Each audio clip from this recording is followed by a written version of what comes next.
topics that run through all the scientific articles. You see it's water resource, water management, satellite, soil moisture, a number of things here. But for me, the most striking figure I get is that while we have seen a huge explosion, a huge, increased scientific publications. Of course, if you look at from global perspective, still Africa is lagging behind, but you can see a trend that Africa is moving up. There's interest in advancing our scholarship, especially the art observation and weather scholarship. But still, if you go further and unravel what's actually happening inside here, so the issue here is to look at the partnerships, the patterns, the social networks that exist within this scholarly enterprise. The results are striking. So the art observation water sector research, this is what you see. At country level, for the two databases, they are the most important database, scientific databases that exist. You'll notice that, in fact, African countries are not represented. This is very strange because you'll see only about 3 African countries are represented here, or 4. But the key countries that dominate in the scholarship are from outside Africa. And even more striking is the network. If you look at institutions involved in the scientific publications, I did not see an African institution involved. Remember, this one is based on the main author of the publications. So you don't see actually African scholars really coming at the top. The results could be different if we expanded the scholarship, the databases, but I tell you that this is the key. The 2 databases are the most important ones. Most of the articles, most of the journals are represented here. So we don't see African institutions represented. And that's why I say that as the new program is set up, there is need to respond to missed opportunities. I know that my involvement in GIS and remote sensing dates back almost 15 years or 20 years ago, when I was involved I had the first guest speaker mention about the 80s. In fact, that was a very good one. So for me, I don't see the scholarship or the institutions represented in the scholarship.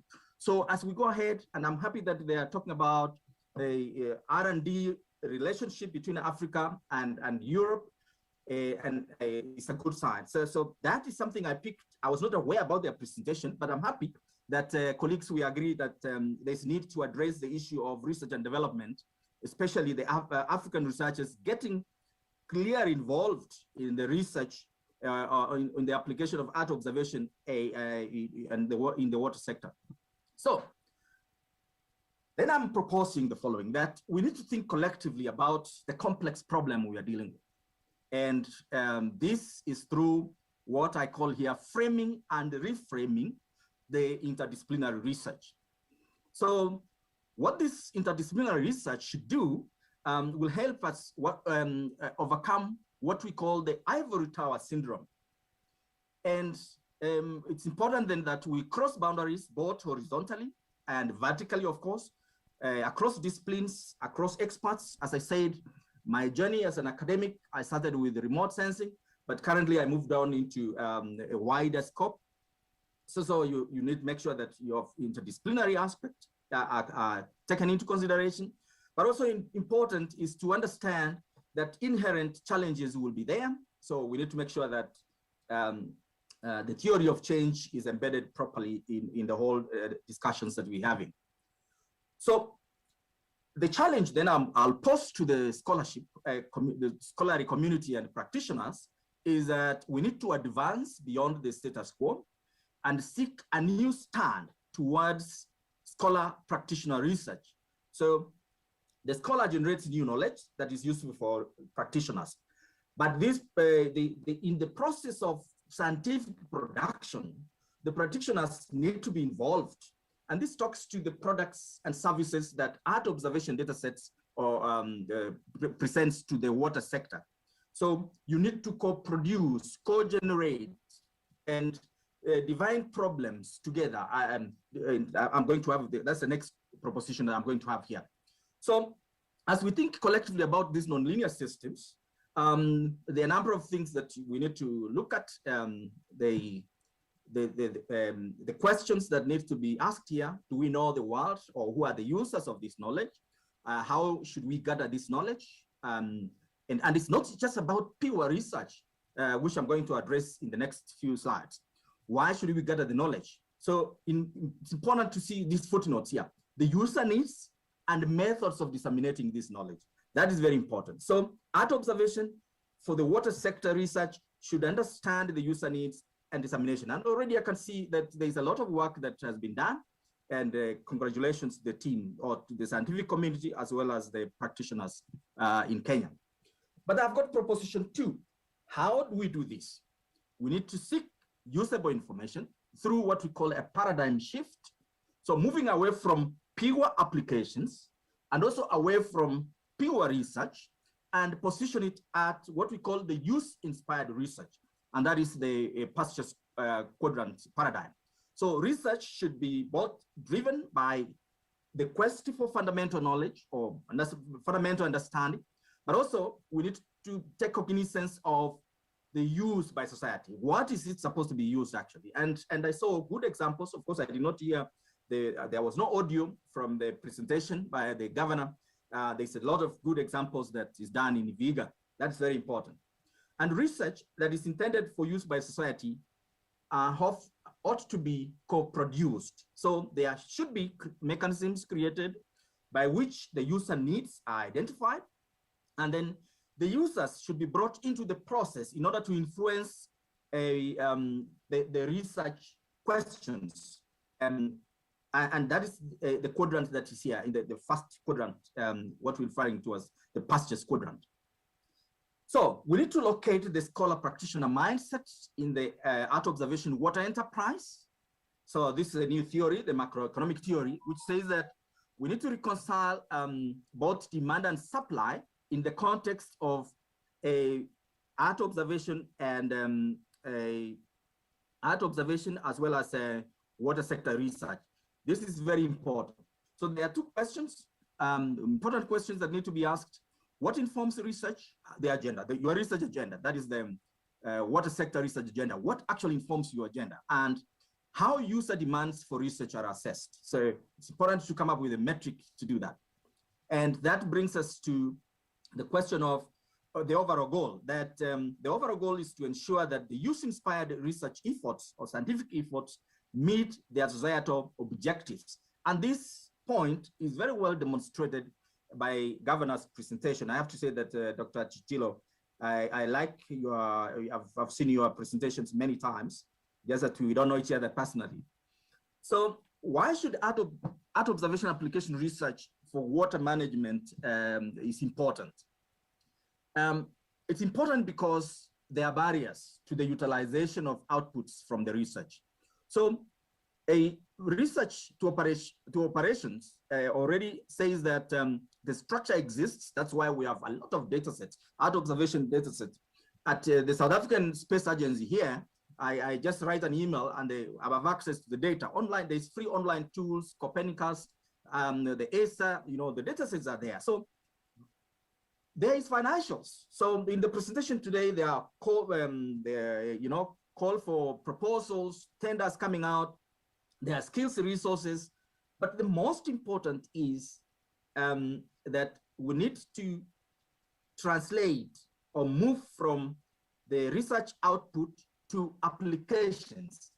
And that requires we cross this important valley that we call the valley of death. So transition from research to operations, that is very important. So the resources exist for both research and operations, but not for transformation of the research to operational products and services. And there's the gap that exists. So we need to have champions, formal processes to be able to help us navigate through this valley of death. So it's important, therefore, that we need to respond to missed opportunities in the framework of demand and supply, and the opportunities to shape the research agenda. That is important. The African scholars, the stakeholders, and the community of practice in the water sector need to influence and shape the research agenda. And of course, there are other unsophisticated users and institutions, institutional constraints and other obstacles that prevent information use. So this is about data access, and I had the governor mention about, I saw in the slide about data access, as well as the presenter from ESA, the first presenter from ESA mentioned about the tools, the methods, and the archives, databases they are going to create for data access. Sorry, give me a minute. Let me get some water here.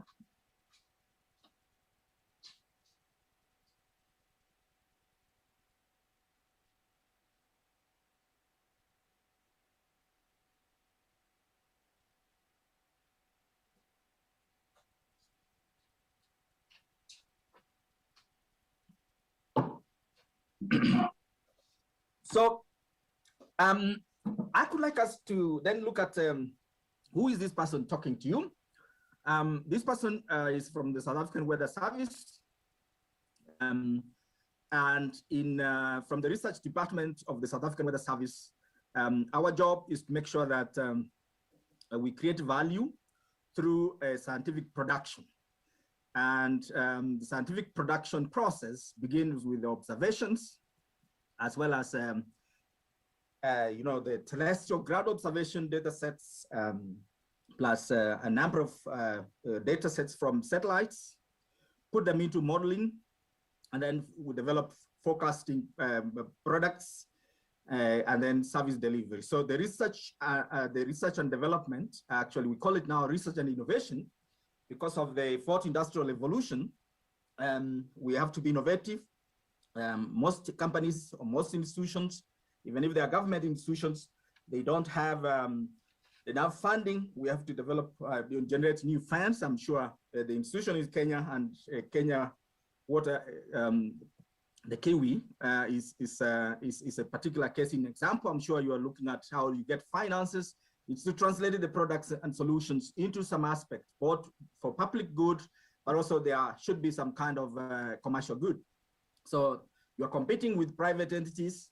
It's important that you create public-private partnerships in order to survive. So our job is to make sure that we drive the process.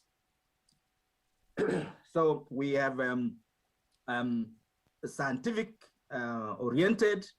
We are also service providers, but under these services, we are driven by technology. So that is the footprint of us. And you can see here, all this in blue are the research focus areas from observation, research, weather research, climate change and variability, air quality, then applications research, but also most importantly, we have market intelligence aspects, because we need to go out into the market and understand what's there. You can see inside this, the inner layer is a kind of sectors or institutions that we service.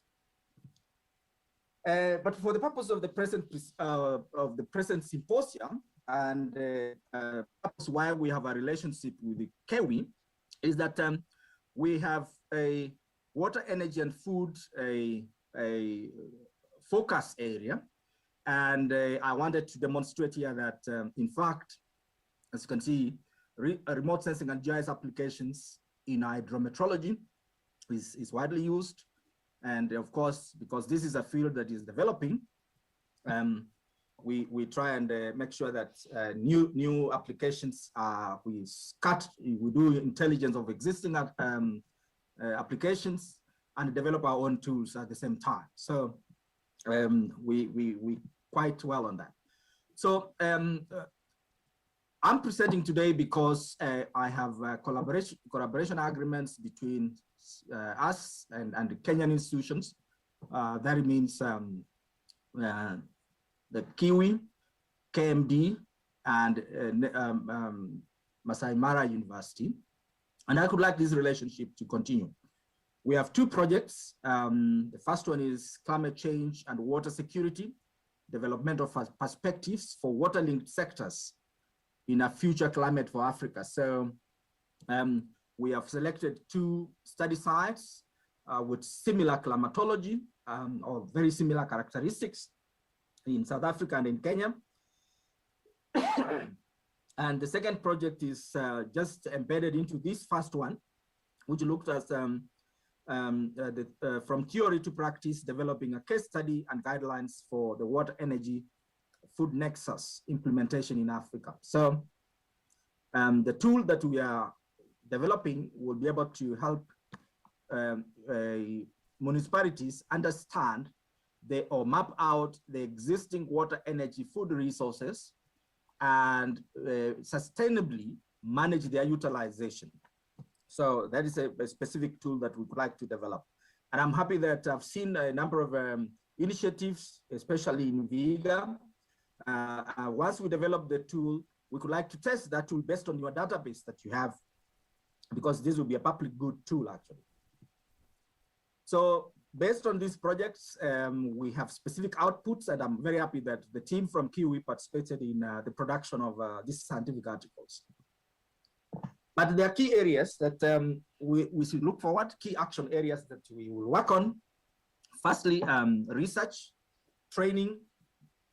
We will endeavor to work through together and jointly write research proposals. We'll be doing field campaigns. And in terms of training, we have some experience on big data analytics, and we would like to share this together with colleagues from the collaborating institutions. But most importantly, I'm a champion of postgraduate students. I'm affiliated to a number of South African research universities. And because of that, I assist them with the supervision of students. So we are welcoming students from Kenya also, those who are involved in the projects that we're doing, to register in these institutions and help them go through their PhDs and master's programs. So as I conclude, society and the scholarly enterprise of use collaborative research has a number of salient or features that peg for open questions. The first one is, how can the members of the Earth observations and water sector position themselves in the pasture quadrant? And that means, how can they enact the role of scholar practitioner in this industrial revolution? Secondly, we are entering into a number of collaborative agreements, and I can see that the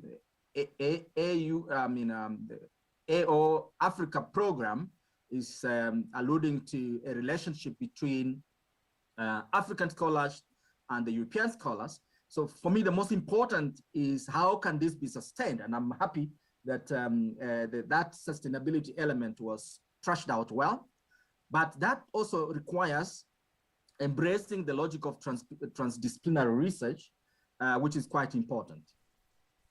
So I have to mention that I'm currently running a multi-hazard early warning project for South Africa, and we've not seen a truly localized multi-hazard early warning system operating in Africa. I know there are many early warning systems helping the African continent, but operationalizing a multi-hazard one that brings together water hazards, water-linked assets, health-linked assets,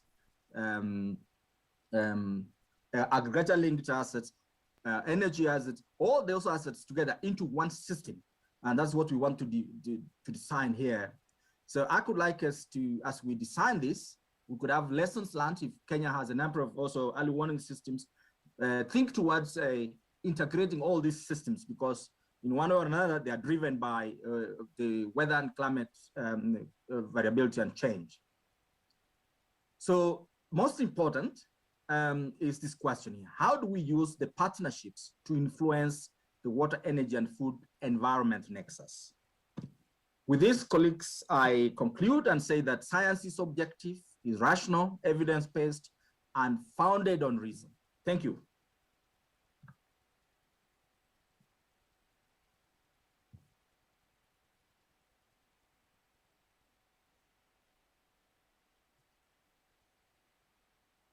Let's give a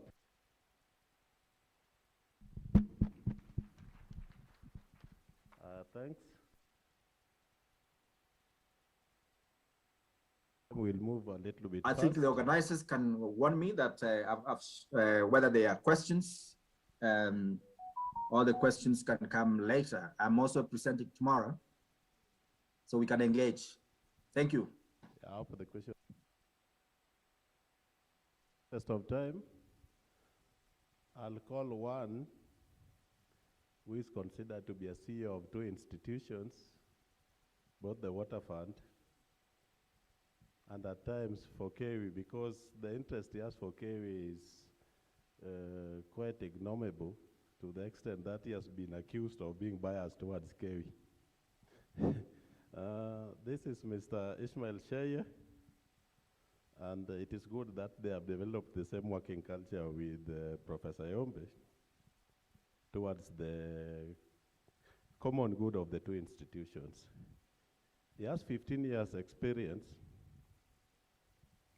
of which he has worked with USA, USAID in East Africa, and he was in charge of water and environmental department, especially on climate change related issues.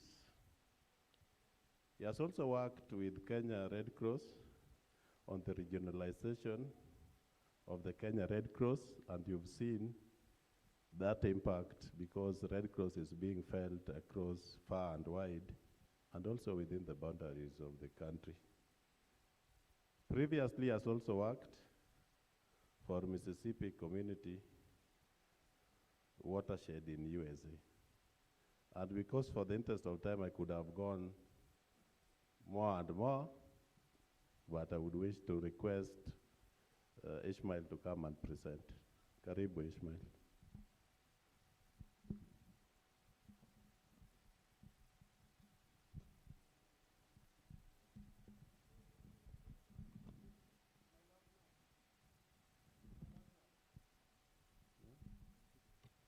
Okay, can you hear me now? I think this is good enough. Yes, thank you. Thank you for the intro. I think one of my staff, Ibrahim, if you're around, if you can just project that presentation, but I'm not bound by it. So today what I want to share here, following the footsteps of my CAS, and one of the few governors that I really respect in this country. I worked with Professor Tichilo, who just left. I had a good lunch with him, and I'm planning to go to Vihiga. But that is the development that we want in this country. Folks, I'm not going to introduce you to GIS. If you have shown up in this seminar, I expect you, either you are a GIS enthusiast or you're a GIS user, and that's where I come from. With a lot of respect to the professors who are here today,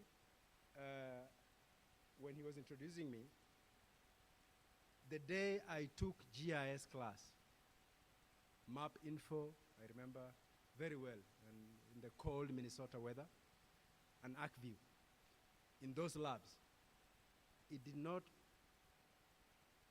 make sense to me how I was going to utilize that knowledge. How I was going to utilize knowledge. It was just a class that I took, but I ended up actually doing a minor in my university because of how I fell in love with the whole concept of GIS and what it can do. So as a decision maker, as a CEO right now, doing some strategic thinking and working for our country, Kenya, when you visualize on how you want to plan for the country and distribute funding and resources, GIS tool comes handy. In fact, in most of our programs, and I've shared with many counties, a lot of CECs who showed up in my office, program in Asema, there's a GIS component. But by sitting with me and thinking together, if I don't see that sense of you utilizing, if you walk to an office, if you cannot quote for me some sort of a source or a data, Vihiga County, like the prof, how he was telling us, that I have done X and Y, and you want me to install an expensive software like that in your office, alafu computer iharibike, that for me is what I will not invest in as an institution. So, ladies and gentlemen, I will go back to I was just going segue on that one. I will tell you what I have done with GIS as a user. So go to the next slide. The optics of, the object of the institution that I work for, Water Sector Trust Fund, I think if you understand very well, you have the two regulators, WARMA, now called WARA, WASREB, which is also the water service regulator. The other one is the water resource regulator. And then you have the fund, which is a sector-wide funding institution. And then you have our ministry at the top, and then you have the likes of the waterworks agencies, Coast, Tana, Adi, Northern, just to give you a picture of where we fell in. The Water Sector Trust Fund, our mandate as an institution is to provide conditional and unconditional grants to the counties. So we fund, at the moment, with the devolved system, the WSPs who belong to the county government. We have close to 118 water companies. If you ask me, so far working with them, I will say up to 10 of them that I can consider. They can walk to a bank, present a bankable proposal. If you want to know how good your company, your water company is, unless you're just paying the bill, some of us have dived deep into the water sector, and I can tell you, you have out of 118 water companies in Kenya, close to 10 that can present a bankable proposal, go to a bank, and say, I want to take a loan. If your water company cannot do that, just so you know that you're working with something else. But that is the aspiration that we want to go in this country, to put our water companies at that level. Why am I saying that? Please, if you come from central part of Kenya, make an effort to go and visit Nyeri. I can rank Nyeri Water Company among the best in Africa. It's actually, I will say even the top 5, it will appear. So I want to agree with what Professor Otichilo said before, that you don't have to go to Denmark, you don't have to go to Netherlands to go and benchmark. We have some companies that are doing very well. So that said, I talked about the mandate, how we engaged in GIS. When we were funding 6 counties, namely Laikipia, Migori, Nandi, Kwale, Tharaka Nithi.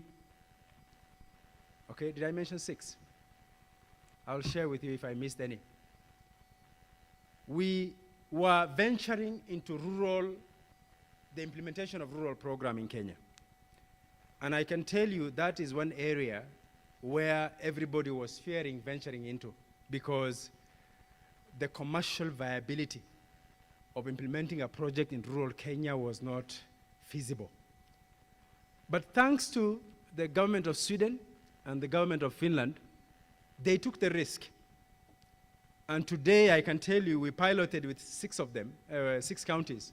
But today, we are actually close to 32 counties. We are remaining with few, which we are going to reach out to them also. But that tells you, you need a partner who will walk with you that journey and say, Ismail and Kenya government, we want to take that chance with you. And we did that. So part of providing that service delivery, which is very important in this country, in rural Kenya, was not only doing the infrastructure. Yes, we did. It went very well. I can tell you, like Laikipia, we did Solio project, if you're from that part of the country. Tharaka Nithi, Kadhwana, Migori, Nyaduongsi, Kwale. We have done a lot of projects there. I was even there last weekend with the governor. But there's one thing to have an infrastructure in place. Na watu wanapiga makofi, oh, maji imetoka. if you ask me what is affecting the water sector in Kenya, and I wish my CAS was here, I don't shy about that. In reality, the chair of KEWI, when we are together right now, he reminded me of my Kiswahili days. He said, mficha uchi, I can see there's kuna watu wa Swahili hapa. Thank you. Knowing that you have a problem, and Kenyans, I just want to assure you this. Knowing that you have a problem is actually solving half of that problem. Why do we rush to the kiosk tunaenda kununua Panadol?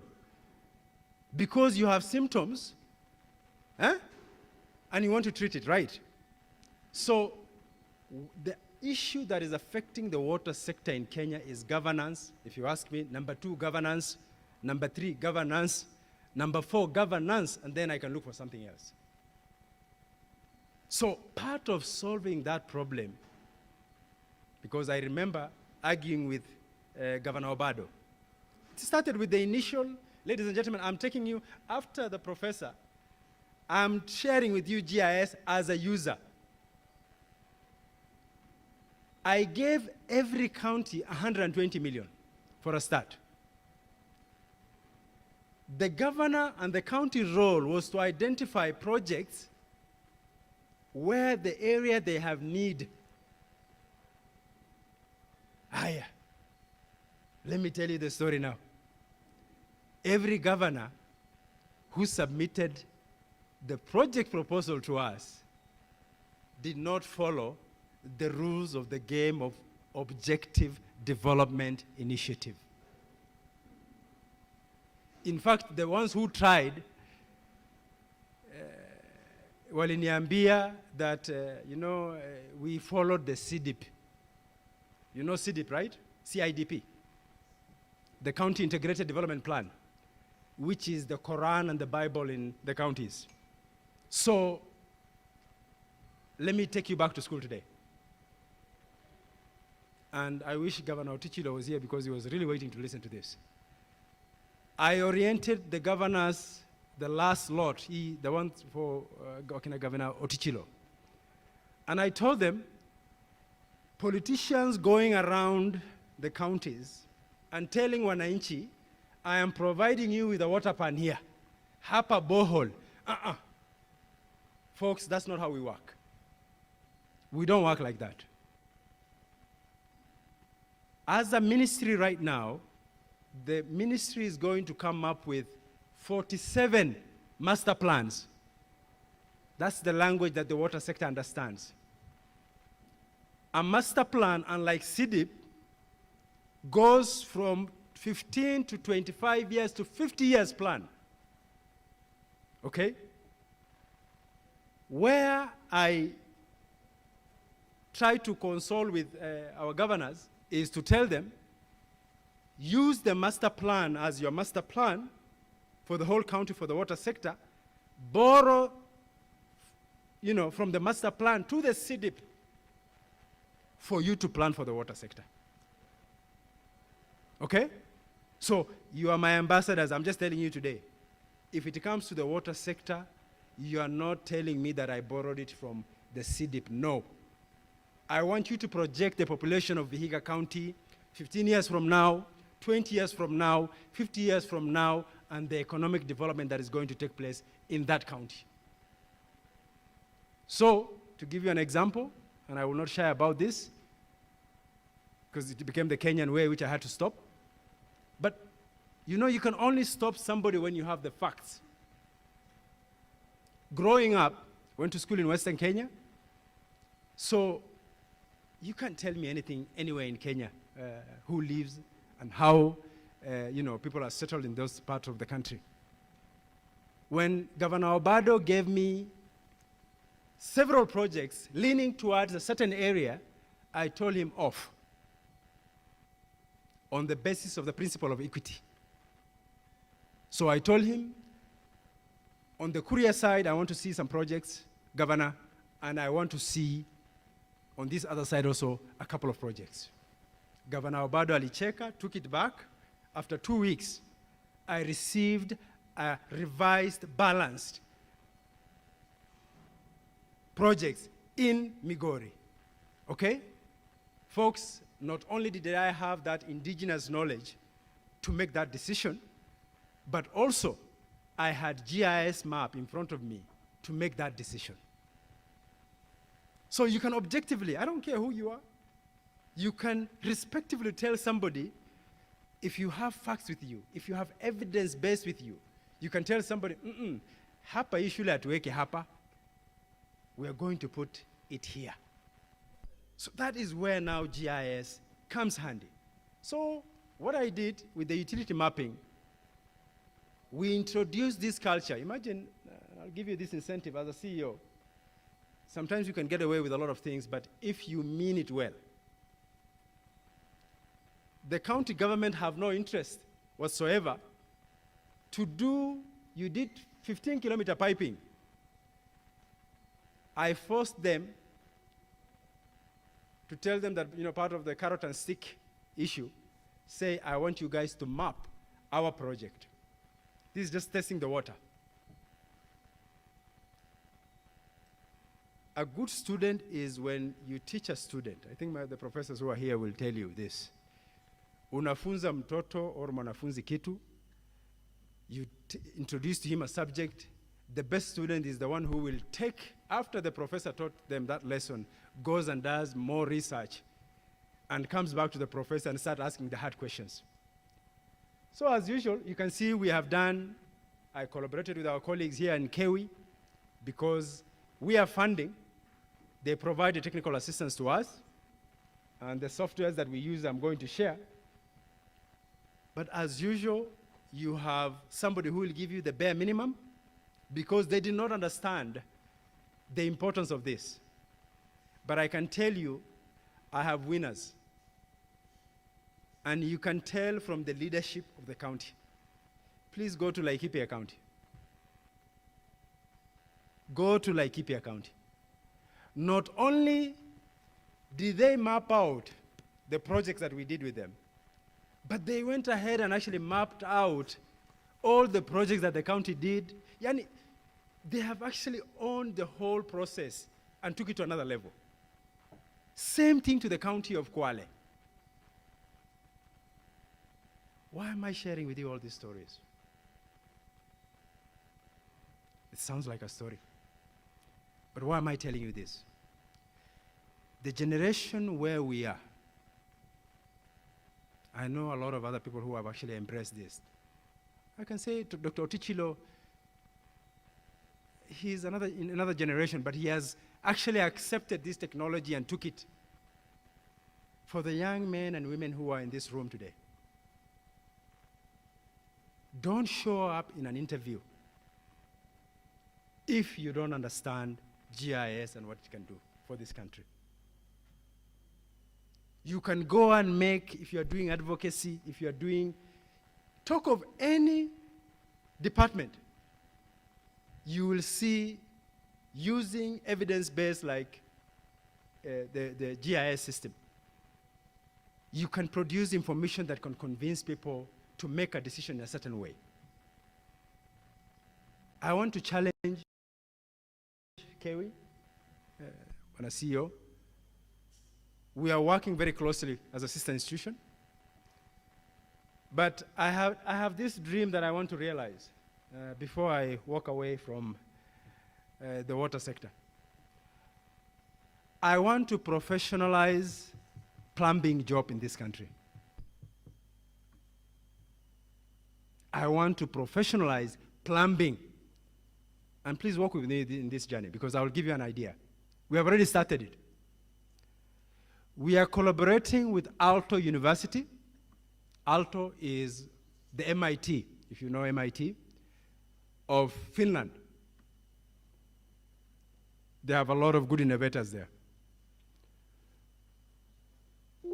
We are borrowing the concept of Uber.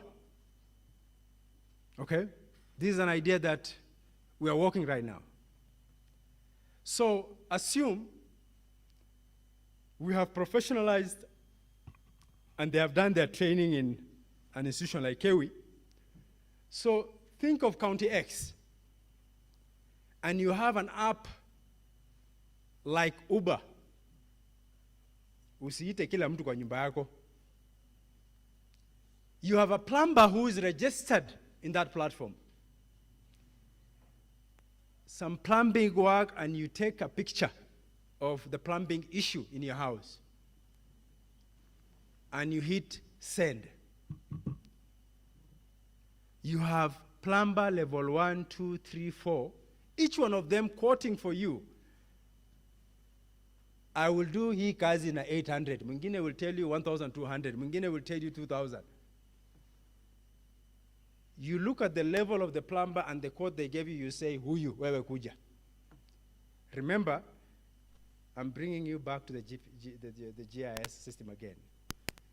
These softwares, Google, all these are actually GIS enabled. So you will not get another one from Kawangware, but if you live in Eastlands, that person, that plumber, will be from Eastlands area. University of North Carolina Public Health School are willing to partner with us and provide continuing learning education in the same platform. The plumber will actually be getting certificates and credit for his continuing learning assistance. Ladies and gentlemen, what I'm saying is we can do all these things. And I want actually, I was telling the chairman that to professionalize the plumbers, because TVET, there's a lot of money right now that is also coming from TVET that we can engage them on. So the collaboration that I did with KEWI was very important for us as an institution. Remember, we are a financing institution. We don't do the work ourselves. So we reached out to KEWI to help us do that. But what did we do with that information? We used that information to make informed decision, and I want to come back to what Professor Otichiro was talking about. Ladies and gentlemen, at the same time, we presented to the partners who were actually giving us this money, and up to today, we are getting funding from those partners because we could showcase the investment that we made and even produce not only these materials, but even showed them that you can actually use this material to make an informed decision. So there are a lot of ways that GIS can support the water sector. I remember the professor also alluded to non-revenue water. If we can locate where these pipes are, we are losing a lot of money. And for some of you who don't understand what non-revenue is, the literal translation that I like using is this. You have harvested maize, 100 bags, and way taking it back to the silo, you're only delivering 25 and you lost 75. That is what non-revenue is. Water that you treated, chlorinated, put it that way, umeeka kwa pipe and it's not getting to the customer. Kenya government is losing billions of shillings for that. The best way to trace that water for a beginner is GIS. Trace where the pipes are, locate where those pipes are, that way you can actually get hold of. Same thing, if there's an avenue where you're seeing that somebody is siphoning that water, which is happening, by the way, I think through NMS and our ministry, soon you will see all the exhausters and water tankers. They want to put a gadget which is GIS enabled, and the police can stop you, and the NMS guys can stop you anytime with a water tanker, and it can actually tell them umetoka wapi yo maji, because there's a lot of water that Nairobi Water is losing. So folks, from a practical perspective, I just wanted to share with you, though I did not go through my presentation, but as a decision maker, when you use GIS, you stand a better chance to tell people and make a point, somebody, that this is how I arrived in this position. It's the tool that you're going to here. I think Professor talked about artificial intelligence. He talked about GIS. The other one, which will come from us as decision makers, is the the EI. Now you don't hear somebody telling you that, oh, I have IQ. Nowadays, somebody will tell you that, oh, my EI is good, okay? So that is where we're going as a country. And I think for me, to the young men and women seated in this room, as I said before, you're either an enthusiast or you're being converted. The journey starts today, and I think I want to thank KEWI, our ministry, and institutions that have supported us in these initiatives, because we are going somewhere as a country, and I'm happy to see most of you coming to this seminar to come and learn one or two things from this. Thank you so much. God bless. I will actually share this. I have not done this book service, I can tell you that, but I will share it around, and please feel free to look at it through. Even if hata kama kuna corona, just use your sanitizer tafadhali. It's worth looking at it, I can tell you for sure. Thank you so much. Mbarikiwe sana.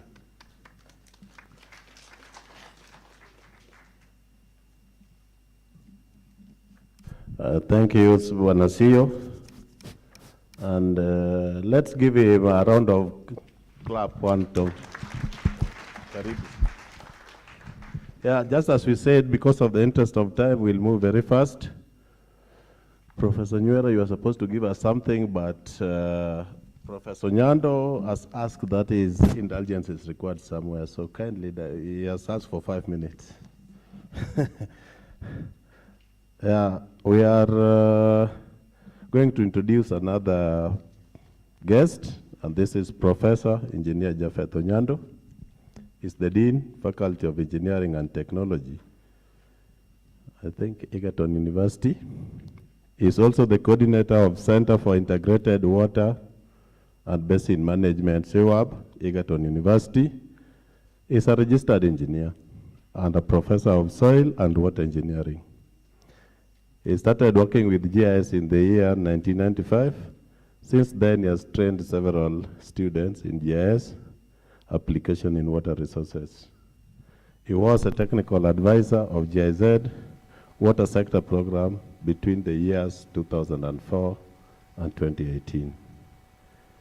He has worked closely with the Institute, Kenya Water Institute, in a trilateral program involving Germans and Israel. That's so some of our students who had graduated going to Israel for the year 20, or that's so involved Germans and Israel in the year 2012 up to 2016. So, Professor Phil, welcome. The floor is yours.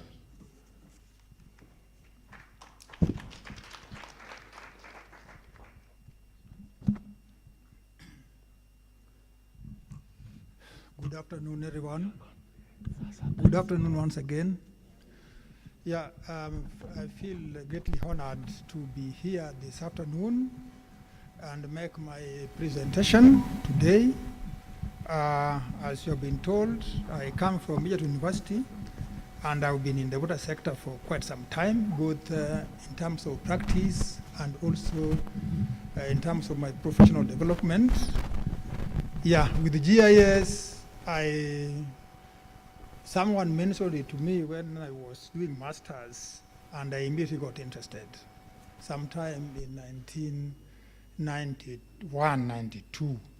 Then 95, I started using it and interacted with a number of stakeholders for ITC, which is actually the one that has trained many. I also interact with them quite extensively, even up to now. In projects, we have done several in Naivasha and in Mara and many other places. We have also done a lot of trainings and so on and so forth. The list is endless. And I want to say that GIS is a tool that promotes transparency, as you have been told. And you know, if I don't shy away from my statement which I want to make, transparency is a threat to power. So which means GIS is a threat to power. So if you are somebody who wants to retain power, you must know that when you're using GIS, you must dispense of the power, because GIS will provide you with the facts and figures, data, accurate, both in temporal and spatial, and will enable you plan reasonably and correctly. And if you want to cut corners, then GIS is not your field. Look for another field. But if you want to do things straight, then please welcome to this field of GIS and remote sensing. We at Egerton, we are a knowledge-based institution of higher learning, so we do training, and therefore we train people at different levels, bachelors, masters, and PhDs. That is at academic level, but when we come to outreach, we also do training in terms of capacity building, to enhance knowledge of practitioners, policymakers, and also the end users, yeah? So that they're up to date with the cutting edge of technology, and they are also able to update themselves and be able to fit in, because if you're out there, you graduated in maybe 1985 or 1980, and you're working there as a practitioner, maybe as an executive officer, and so on. Those days, we were using analog systems of data analysis. Now it is digital and spatial, you know, and so on and so forth. So you must make sure that you update yourself. So we do that at Egerton, at the Center of Integrated Water and Basin Management, which we started in 2017 through a project that we did, supported by the Dutch, on the southern part of Mau, that is on the Mara River Basin. And using that project, we were targeting on improved water security, which was focusing on livelihoods, environmental sustainability, and also water supplies, to ensure that there's available water for the various uses. And therefore, I want to say that in my presentation here, which I've written, we are looking at the interface between water resources and water services. Over time, having been involved in the water sector from 2004 to 2017, as a technical advisor, I was involved in operationalization of the various institutions that you are seeing today, and even the subsequent alignment that resulted in 2016 that aligned the Water Act to the Constitution of Kenya 2010. I was involved in it. So the reform separated the various institutions. But what we are realizing in terms of operations, these institutions, they need to work together, because that separation leaves a gap between the water services and the water supplies. Who is going to fill this gap? So what we are promoting now is the interface. There is a linkage between these areas of water management which need to be taken into account. And we have to take into the fact that and know the facts and figures about the water. That is when we can be able to manage it. So in the first instance, I want to tell you that the first figure on the status of water resources in this country was given in 1897 when they were doing the Kenya-Uganda Railway, that day it was called. The population at that time was estimated at 2.5 million. And given the endowment of water availability in this country of 20 billion, the per capita water at that time was 8,400 meters cubed. And that is classified as a water-rich country. If we go by the classification of Falkenmark in 1990, that has given us the various classes on the categories of water availability that tells us the status of our country. So since 1896 up to now, we have gone down to the current value of about 500 meters cubed per capita. So now we are a water scarce country because Falkenmark says that, and that is what we use worldwide, that if you are less than 1,000 meters cubed per capita, then you are water scarce. And when you reach down to 500, then it describes that as a situation where you will have rampant conflict from various water users and users, and that brings about disharmony among water users. So what it means is that we should intensify our management practices because water is scarce.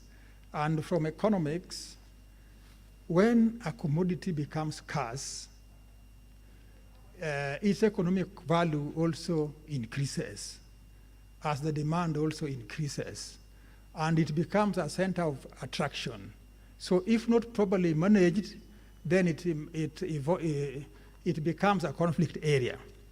Before the reforms in 2002, there was rampant conflict nationally because there was no order in terms of management of water resources, and a number of deaths were encountered, especially between pastoralists, agriculturalists, and other users. For example, I can give the example of Ewasokedong in the Mount Kenya area and so on. So the reforms brought some order, and therefore during scarcity, there are institutions which can address these issues. But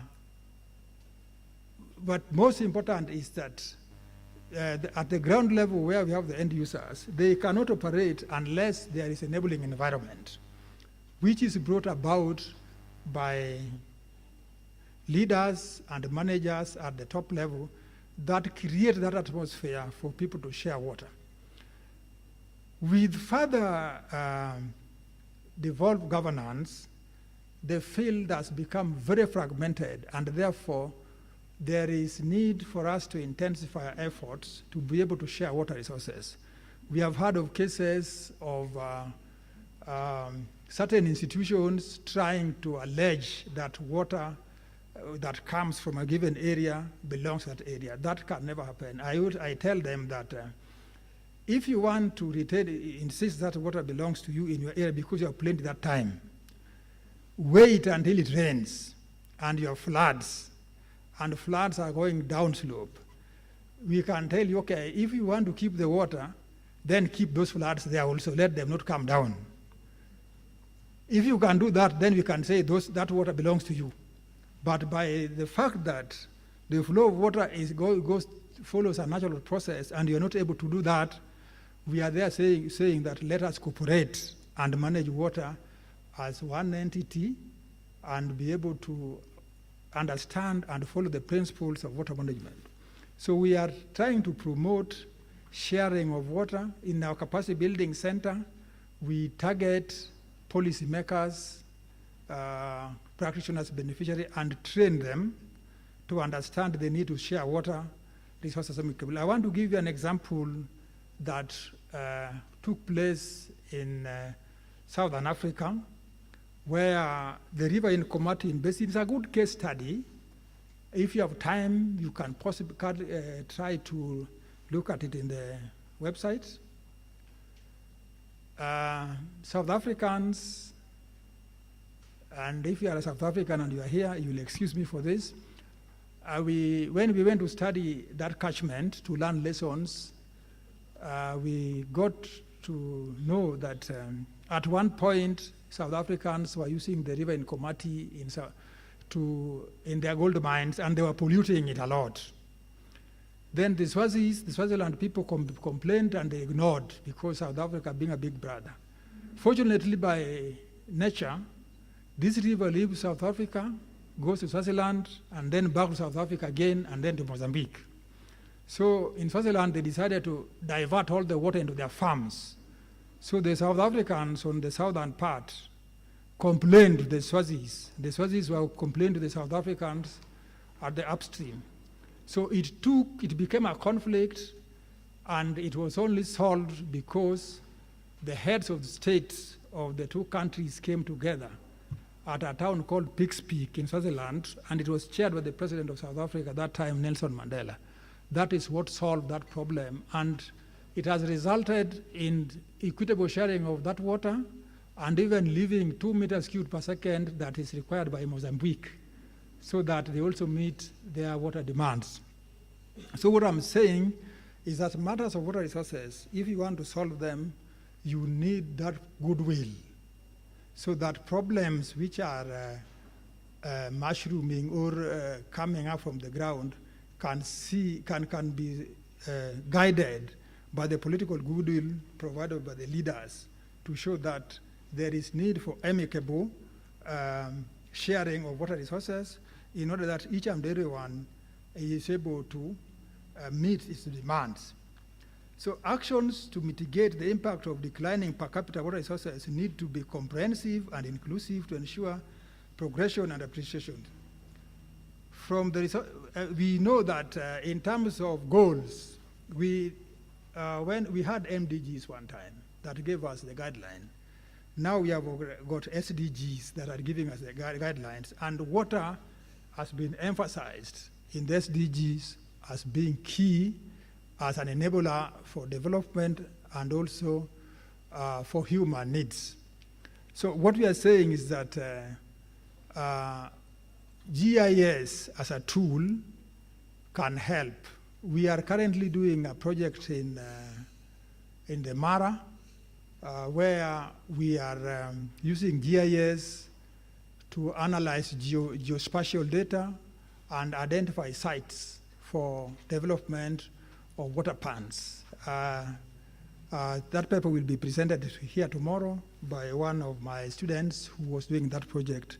Secondly, in the same concept, we have applied it in Baringo in a project which is funded by CALDRO, or World Bank to CALDRO, where we have cited water pans, and we are implementing climate smart agriculture, where we are using smart technologies and water saving technologies to ensure that we use very little water to grow crops there. So we have used GIS to identify suitable sites, and that water pan, the site we identified, there was drought for a long time, but when one storm fell, that one storm filled that water pan. And it is because of the way the technology we used assisted in identifying a suitable site for water storage. So we have several sites in Baringo, Taita Taveta, Kajiado, and also Machakos. So we are trying to emphasize the need for the use of technology in water management in that context. Another project we are also currently doing is in Malindi and Busia, where we are using GIS technology to trace hazards to water quality.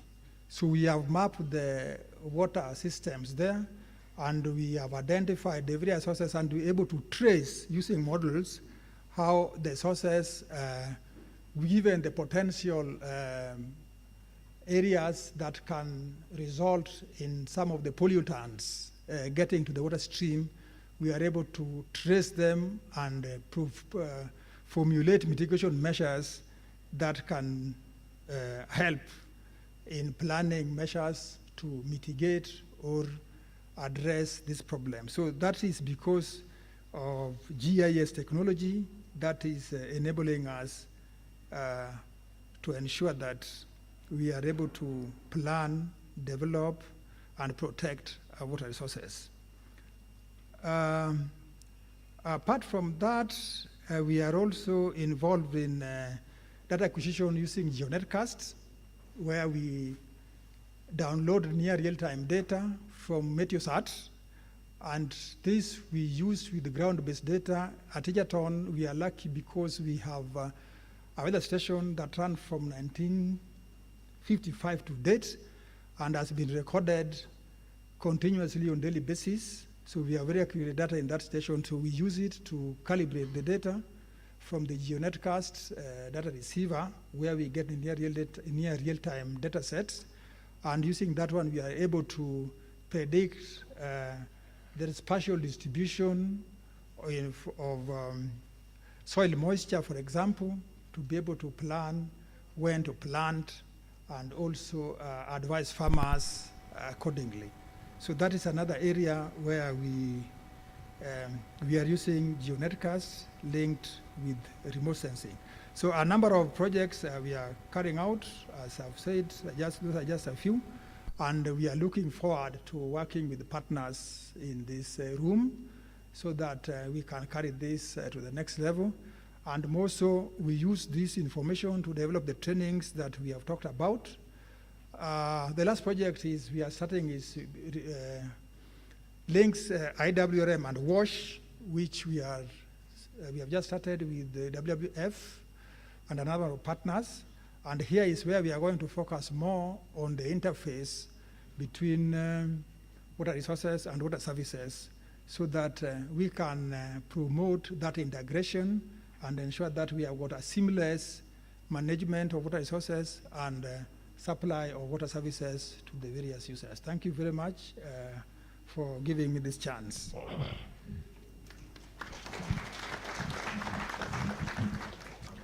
Thank you, Professor. Let's have once more applause for the Professor.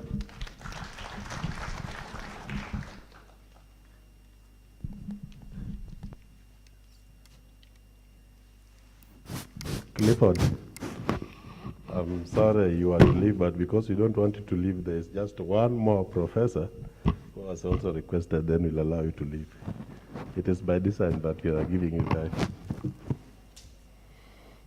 So, kindly allow me to invite the next presenter, whose reading his resume is like presenting itself. This is Professor Simon Onywere, who is an associate professor of environmental planning and management at Kenyatta University. He is also research associate, field coordination at the Bill and Melinda Gates Foundation, funded Kenyatta University Women Economic Empowerment, that is KU, we Hub and COP PI on we study on the gendered impacts of the Kenyan government policy response to COVID-19 pandemic.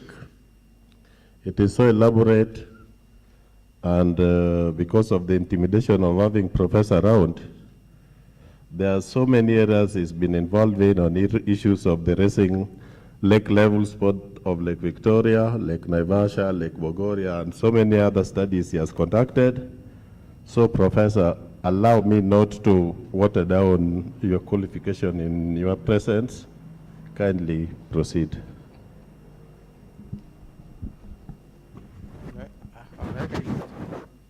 I can remove this. Am I safe? Yeah, you are safe when you are alone. Not when you have left here.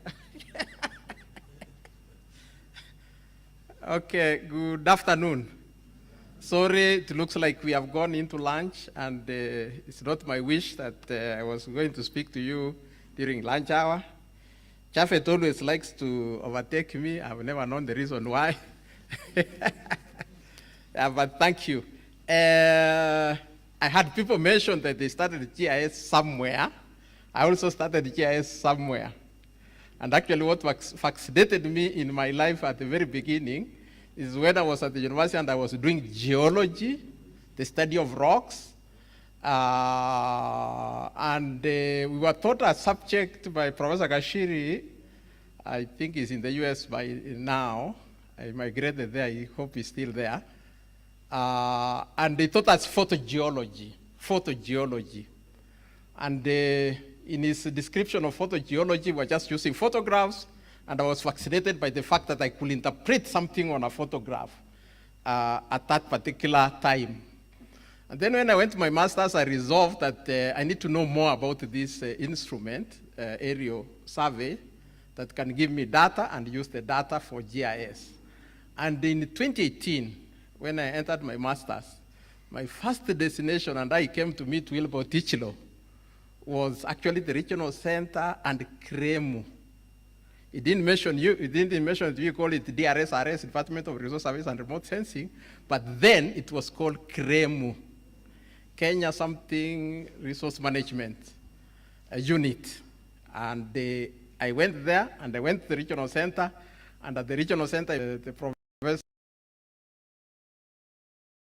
then told me, I told him I want to do a research on using remote sensing, and I need data, and he told me, if that is your interest, he was working with the FAO, if that's your interest, then we can see how to work together. And of course, there was the French spot emerge, and then there was the US was supporting now the USGS, the Landsat satellite at that particular time. And in 1988, I actually started my journey in not GIS first, in remote sensing first, and then later on I learned that I can't do remote sensing without using the GIS tool. And of course, I started my journey of learning GIS. It was very expensive for me. My first training, comprehensive training, was very expensive for me. It was being done at the Regional Center for Mapping and Remote Sensing, but it cost me 52,000 shillings in 1993. 52,000 shillings in 1993. Any mathematician can tell you that that was a lot of money. And now I'm able to share with you. There are many things. There are many of my students. Some of them could be here. I don't know if they'll be shy to just stand and say I was a student of Professor Nyeri. Any of my students here? Just stand. You can just, Beatrice, you can just stand so that they see you. 2000. That's a 2002 or 3 there student of mine. But there are many students I have, and they are very enthusiastic about GIS, and they do a lot of work on GIS. And I've actually worked with Eric. Where is Eric? Eric, yeah. You know, I've worked with Eric. When was that? 2005 or thereabout? I can't remember when it was. When we were at the Solai, trying to look at the boreholes there. And it's amazing. And the Willie Simons here is actually, without Willie Simons, I wouldn't be what I am, because Willie Simons, I will just walk to his office, Standard Associates, or whatever it was called in Upper Hill. And Willie Simon, I was a very small boy. Willie Simons, I was a very small boy. And Willie will just tell you, just sit there and do what you want to do. And he's the one who started ESRI and so on. And of course, the current platform at the university would not be possible without Clifford. I don't know why Clifford is seated at my back. Clifford, you can sit there where I can see your face, whether you're smiling or not.